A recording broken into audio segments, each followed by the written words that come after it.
Hello, my name is Tamriko, and this is Dresscussion, class for independent designers, where I share all my experience, give you all practical tools and strategies. It's a tough industry, and I've seen a lot of talented designers fail.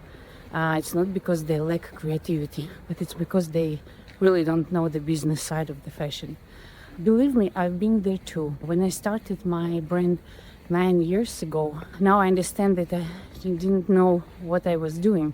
And honestly, I messed up the budgets, I allocated them wrongly, put different priorities and launched collections that didn't sell. But from other side, there was also a lot of good things happening. But there were also wins, like seeing my designs to be worn by other people, by clients whom I admire, and even on the runway at the London Fashion Week. Now I want to share my experience with you so you can build the successful fashion brand and avoid those mistakes that I made. This course is about giving you practical tools, real strategies, and honest insights that you won't find in other textbooks. Hope you find it as inspiring as I found it. Join our class at Dresscussion.com. I want to help independent designers to create alternatives to the big fashion houses and big old mastodons who have monopoly on everything. If you do not go to some fancy university, let me give you all information on HEF. It's very structured. It will give you idea how this industry works, how to navigate all the stages, what are the timings, how much money you need to make it happen, who you need in terms of team to have on a full-time, part-time, freelance, outsource, etc. The most important thing is that I will share with you all the nuances that honestly will no one tell you, because I believe that you have to share your experience. I will help you to become an independent designer brand. I will try to help you to be successful. At least I will give you all the tools and explain you how to do this. Should you do a fashion show? Thinking about the fashion show. Before you dive in, ask yourself if your idea is strong enough to stand out. Fashion shows are more than just the models on the runway. It's about the story you are going to tell to the world. First, check if your statement is fresh and bold enough. Second, please get the second opinion. We designers love our work, but sometimes ego can blind us to see the full picture. And finally, remember, it's a show. If you are not saying something new and fresh and exciting, it might be not worth saying it yet. Want to know when and how to make your show unforgettable? Let's dive deep at Dresscussion.com. You think you will remember your brilliant idea that came into your mind? No, you won't. Ideas sometimes come very fast and they go very fast. So I would recommend you to write everything down, very detailed, like color, the shape, what was the way of thinking, why you really decided that this idea would be better than other one. So the more details you write down, more chances that you will not forget about that, and you will understand how you can develop further. Hello, my name is Tamriko, and this is my Dresscussion class. I will be giving a lot of tips that will help you to build your successful brand. Now I want to talk how many looks you should have in your collection. Let's start from the beginning. What is a collection?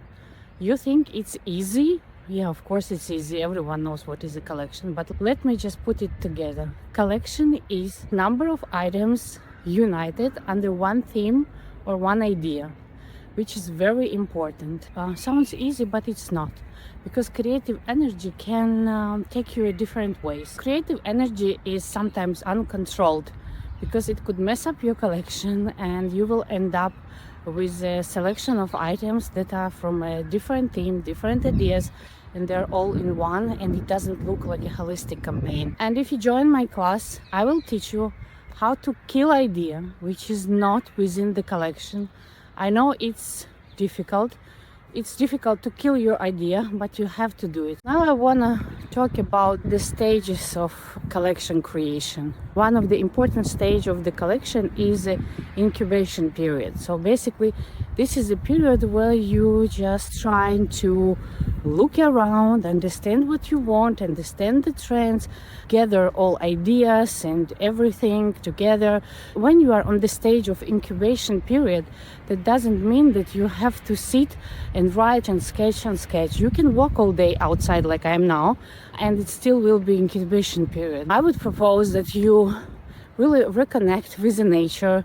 You go to the galleries, you go to the cinemas, you watch some documentaries, you read some books.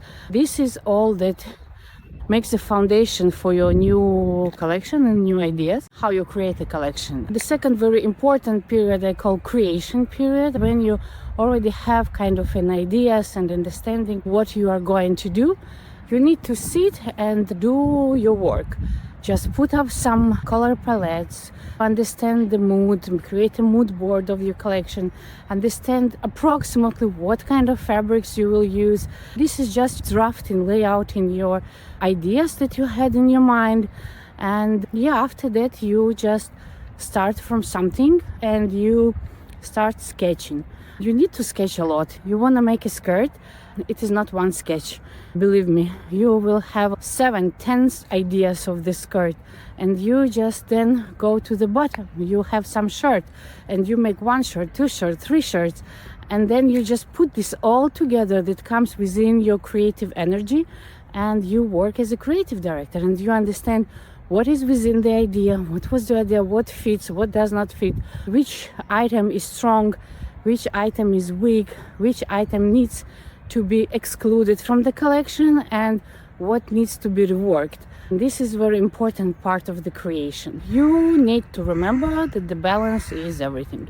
You need to have creative items, really easy to wear items, and some basic items. How many colors you should use in one collection? Let's talk about the colors. It's a common question with a simple answer. I would recommend to start with a base color palette, like 3 to 5 colors.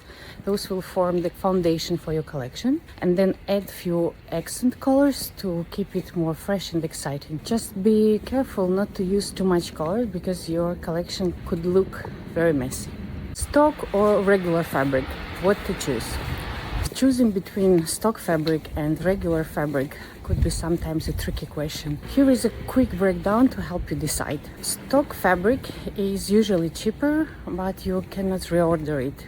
Regular fabric is more reliable, but you will need to meet the higher order minimums on the later stage when you will be ordering the fabrics to make your production.